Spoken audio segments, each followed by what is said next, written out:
जोहार झारखंड। मैं गुरु पांडे।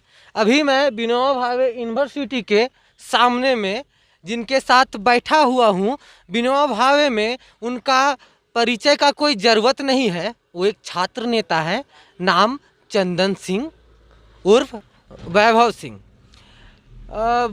12/1/2022 में इन पर एक सूचना जारी किया गया यूनिवर्सिटी से कि आपको विनोबा भावे में आपका जो आगमन और आना और जाना बंद है। मतलब हजारीबाग के ठेठ भाषा में कहें तो आपको यूनिवर्सिटी नहीं चढ़ने दें, ऐसा नोटिस जारी किया। और उस वो जो नोटिस है एकदम तेज़ी से फेसबुक पर वायरल हो गया, क्योंकि इनका लोकप्रियता बहुत है। और ऐसा क्यों हुआ, क्या इसके पीछे है, हम उन्हीं से जानने की कोशिश करेंगे और आपको पूरे तह तक ले जाएंगे। अभी हम इनसे मिलने के बाद अभी वाइस चांसलर जी से भी मिलेंगे और उनका भी पक्ष रखेंगे। और वो पक्ष रखने के बाद जनता जनार्दन ही फैसला करे और यूनिवर्सिटी के जो स्टूडेंट हैं वो ही फैसला करेंगे कि कौन सही है और कौन गलत है। तो नमस्कार चंदन भैया। नमस्कार। हाँ, तो पहला सवाल आपसे ये है मेरा कि आपका जो नाम है यूनिवर्सिटी में जो नाम होता है या फिर आधार कार्ड में, वो कौन सा नाम है? जी, मेरा आधार कार्ड में और मेरे सारे सर्टिफिकेट्स में जो मैंने विनोबा भावे विश्वविद्यालय से ही प्राप्त किए हैं, उसमें मेरा नाम वैभव सिंह है उर्फ चंदन सिंह है। मुझे लोग प्यार से चंदन सिंह के नाम से जानते हैं। तो आप कौन कौन सा डिग्री लिए हैं विनोबा भावे से? मैंने विनोबा भावे विश्वविद्यालय से ग्रेजुएशन की डिग्री ली है मैथमेटिक्स से। मैंने ग्रेजुएशन किया है जर्नलिज्म एंड मास कम्युनिकेशन में। मैंने ग्रेजुएशन की डिग्री प्राप्त की है लॉ में। ये सारी डिग्रियां हमारे पास विनोबा भावे विश्वविद्यालय से ही प्राप्त किया हुआ हूँ। तो विनोबा भावे यूनिवर्सिटी में मास मीडिया का पढ़ाई हो रहा है? बिल्कुल, ये मास मीडिया की पढ़ाई मार्खम कॉलेज ऑफ कॉमर्स में हो रहे हैं। और मैं वहाँ के द्वितीय बैच का छात्र रहा हूँ और सेकंड टॉपर था मैं विश्वविद्यालय का। तो आप कब ये यूनिवर्सिटी, मतलब विनोबा मार्खम कॉलेज, मतलब विनोबा भावे का सर्टिफिकेट आपके पास कब का है मास मीडिया का? मास मीडिया का मेरे पास जो डिग्री है वो 2017-18 का है। ठीक है। और लॉ का? लॉ का डिग्री मेरे पास 19 का है। 19 का है। हमको लगता है 19-20 का होगा। 19-20 का है। और अभी आपने बताया कि आप यहीं पर मतलब लॉ में कुछ करने के लिए, मतलब कोई डिग्री के लिए फिर से अप्लाई किए थे? जी बिल्कुल, मैंने मास्टर्स इन लॉ यानी LLM की डिग्री की पढ़ाई के लिए, जो हम लोगों के अथक प्रयास के बाद यहाँ प्रारंभ हुआ था। हम लोगों ने काफ़ी मेहनत मशक्क़त की थी, काफ़ी आंदोलन किया था LLM की पढ़ाई चालू करने के लिए। और ये हम लोगों के लिए बहुत गर्व की बात है कि उसका प्रारंभ हम लोग करवा पाए। और विनोबा भावे विश्वविद्यालय में LLM की पढ़ाई इसी वर्ष से प्रारंभ हुई है। और उसमें 50 सीट जो है, 50 सीट का बैच के द्वारा जो है उसमें पढ़ाई प्रारंभ किया गया है। तो जब पढ़ाई चालू आपने करवाया, मेहनत आपने किया, तो आपको दाखिला लेने क्यों नहीं दिया गया?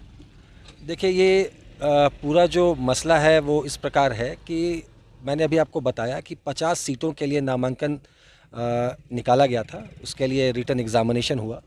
रिटन एग्ज़ामिनेशन के बाद भी मैंने एक फेसबुक में वायरल किया था और पेपर में भी और आप लोगों के माध्यम से भी चारों तरफ फैला था कि जो एग्ज़ामिनेशन किया गया था वो बिल्कुल गलत किया गया था। उसके रिज़ल्ट पब्लिकेशन वगैरह में हमने उंगली उठाई थी कि जो रिज़ल्ट निकला है वो कहीं से जायज़ नहीं है। और उसको लेकर के भी आवाज़ उठाया था, लेकिन वाइस चांसलर ने कहा कि मैं जांच करवाऊंगा, लेकिन कोई जांच हुआ नहीं। और भगवान का ये रहा कि सेकंड लिस्ट में हमारा नाम आया, चौथा वेटिंग लिस्ट में हमारा नाम आया जनरल कैटेगरी में। लेकिन उसके बाद भी जब मेरा नामांकन नहीं हो पाया, तब हमने प्राचार्य से जब पूछा तो कहा कि लास्ट का जो 2 सीट है उसको VC कोटा के लिए जो है सो रिजर्व कर दिया गया है। अच्छा, एक बात बताइए, VC कोटा क्या होता है? जरा मतलब इनको, मतलब जो स्टूडेंट हैं उनको भी डिटेल में बताइए कि VC कोटा होता क्या है। देखिए, VC कोटा कुछ नहीं होता है। ये हमारा विश्वविद्यालय जो है सो अपने आप में एक चमत्कारी विश्वविद्यालय है।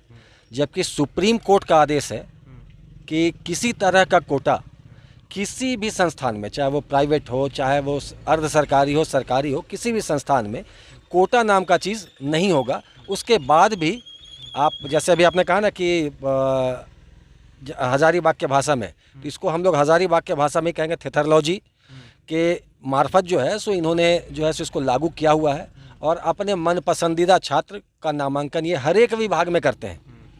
मैं आप लोगों को जानकारी के लिए बता दूं कि लॉ की पढ़ाई कराने के लिए सिर्फ कैंपस अवेलेबल विनोबा भावे विश्वविद्यालय करता है।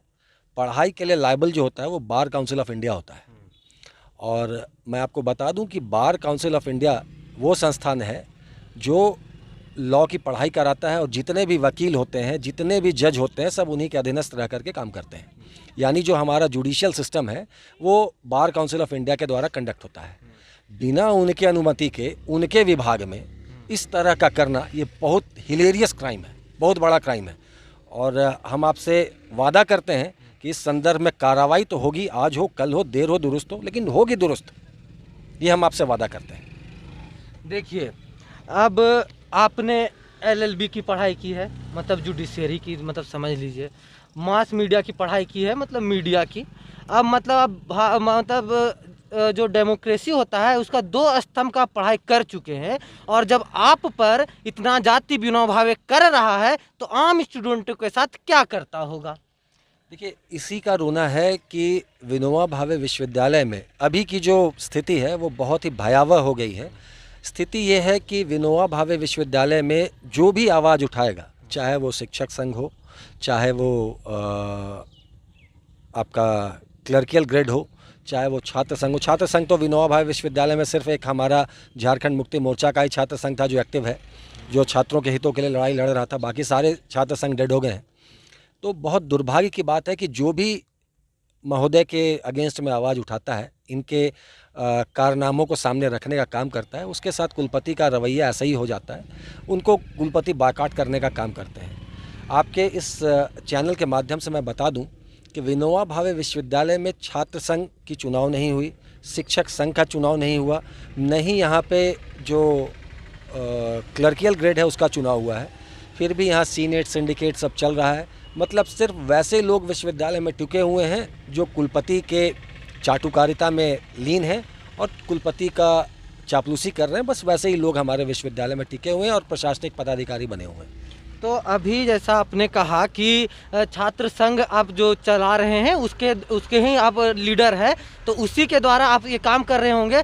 तो उस पार्टी को विनोबा भावे में है अधिकार जाने का, प्रवेश करने का और बाहर आने का और आंदोलन करने का भी, बस सिर्फ आप ही को क्यों ऐसा किया गया? और आपने एक बात और कही कि कोई भी छात्र संघ यहाँ मतलब अभी सब सो गए हैं, डेड हो गए हैं, ठीक है। तो अभी एबीवीपी भी हजारीबाग में कार्यरत है, एनएसयूआई भी है, आप लोग भी हैं। तो फिर इसके पीछे क्या आपको क्या लगता है, कोई साजिश है?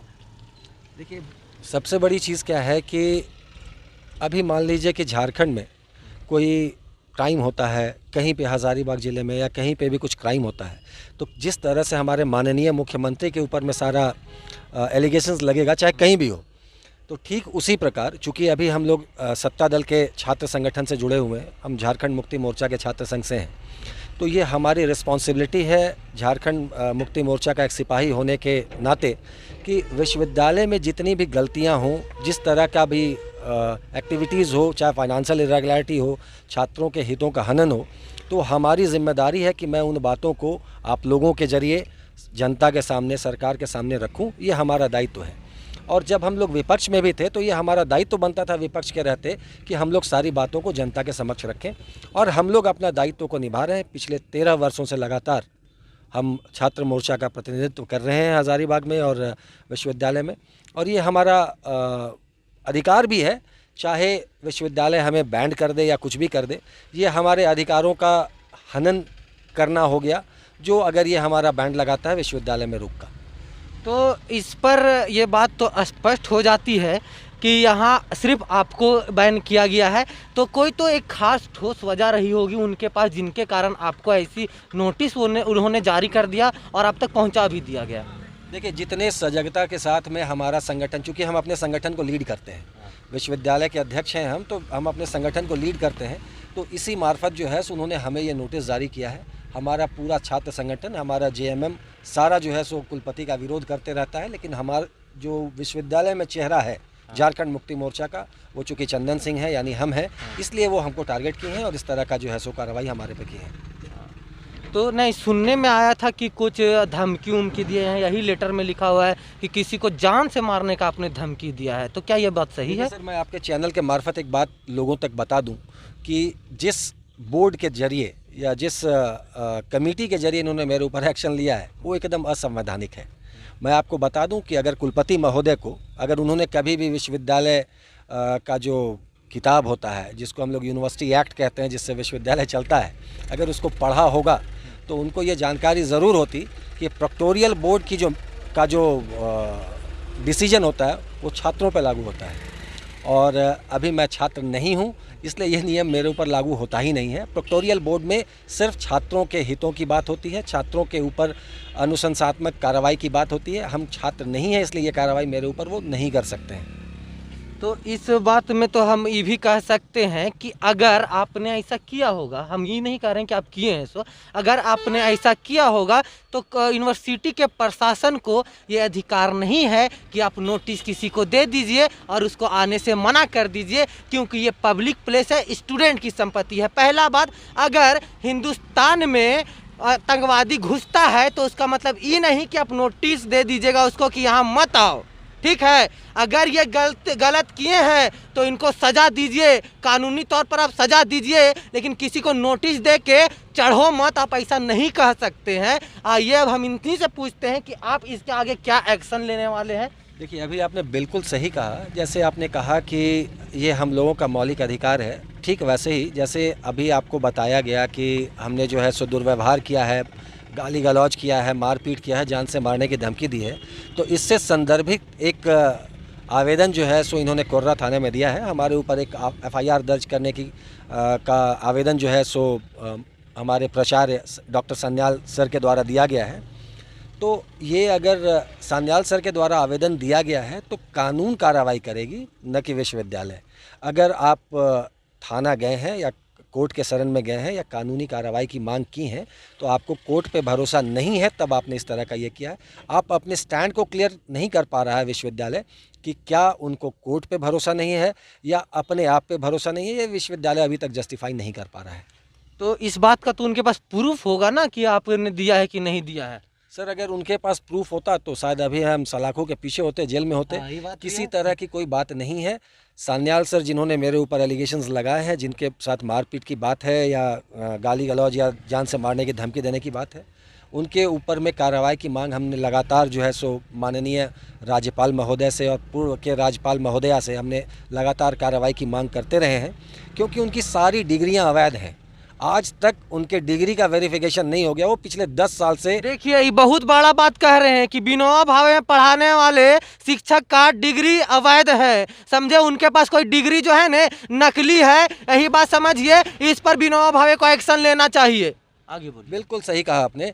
अगर हमने आरटीआई के जरिए ये मांग की थी कि अगर माननीय सान्याल सर की अगर डिग्री वैध है और उनके सर्टिफिकेट की वेरिफिकेशन हुई है तो सर्टिफिकेट का वेरिफिकेशन का आप हम लोगों को लिस्ट क्यों नहीं देते हैं आरटीआई के जरिए?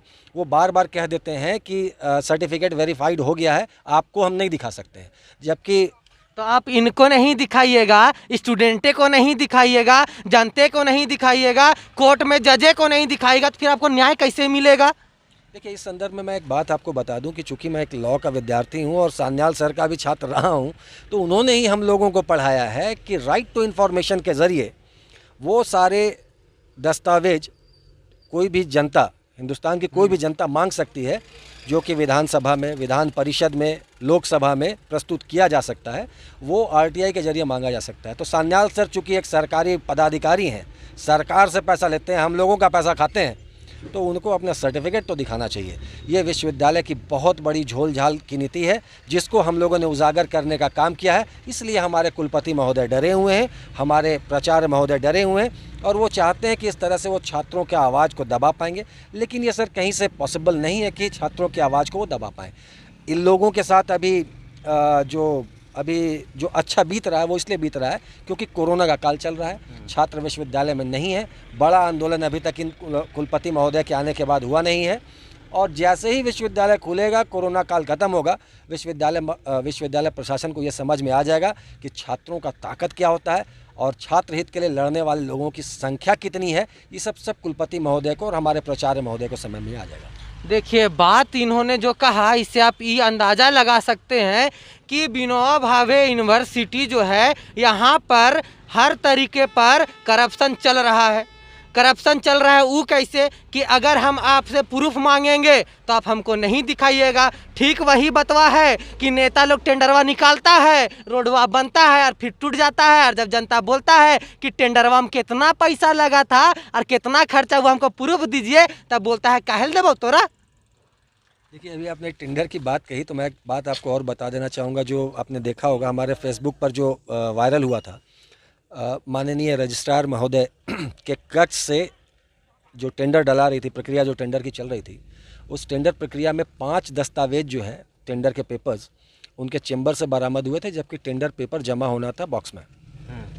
तो जब ठेकेदारों ने इस चीज़ को लेकर के आवाज़ उठाया तो उन्होंने कहा कि इसको मैंने अपने सिग्नेचर से अपने रूम में जमा कर लिया है, ये ऑथेंटिक है।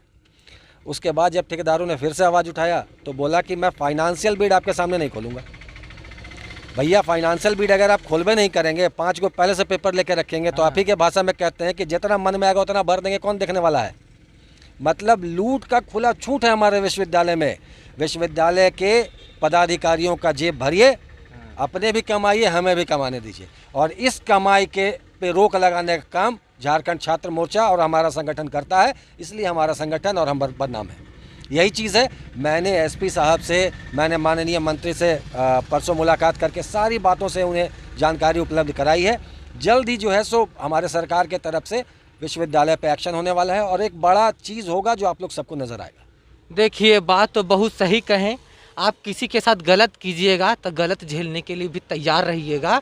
और अभी हम वीसी सर के पास भी जाएंगे और उनका भी पक्ष लेंगे और उनसे भी सवाल करेंगे, और उनसे सवाल करने के बाद जो आएगा उस पर जनता और स्टूडेंट डिसीजन लेगा कि चंदन सिंह गलत है कि विनोबा भावे का पूरा करप्शन से भरल है और खोखला हो गया है विनोबा भावे। मैं हजारीबाग के विनोबा भावे के प्रांगण में खड़ा हूँ और अभी मैं यहाँ चंदन सिंह उन पर जो नोटिफिकेशन निकाला गया था उसके संदर्भ में रजिस्ट्रार जी से मिलने आया था। जब शुरू में रजिस्ट्रार सर के पास मैं गया तो बोले कि हम ऑथराइज नहीं हैं, आप जाइए हमारे प्रेसकर्मी जो हैं उनसे मिलिए और उनसे बात करिए। और जब उनसे हमने बात करी तो वो बोले कि भैया, अब रजिस्ट्रार जी नोटिफिकेशन निकाले हैं तो हम आपको कैसे बताएं और क्या बताएं। और उनका बात भी कहना सही है। देखिए, और अभी रजिस्ट्रार जी और कुलपति जी दोनों जो है मीटिंग में हैं, कहीं मीटिंग में है। मतलब कभी बोलल जा रहा है, एगो फिल्म देखे सनी देओल तारीख पर तारीख, तो यही विनोबा भावे हमको जगह पर जगह दिया जा रहा है। कभी यहाँ सवाल कीजिए, कभी वहाँ सवाल कीजिए, तो आखिर हम करें तो करें क्या। और मीडिया सच अगर आपके सामने लाए तो लाए कैसे। तो जब उन्होंने कहा कि कल मिलिएगा तो हम इस बात पर भी राजी हैं और हम कल फिर आएंगे और उनसे मिलेंगे और सच के तह तक स्टूडेंट को और यहाँ के जनता को और हजारीबाग में जो भी पब्लिक है उनके तक पहुँचाएंगे। और तब तक आप हमारे साथ बने रहिए, देखते रहिए लाइफ स्टोरी। मैं गुरु पांडे, सौरभ पाठक के साथ। जय हिंद।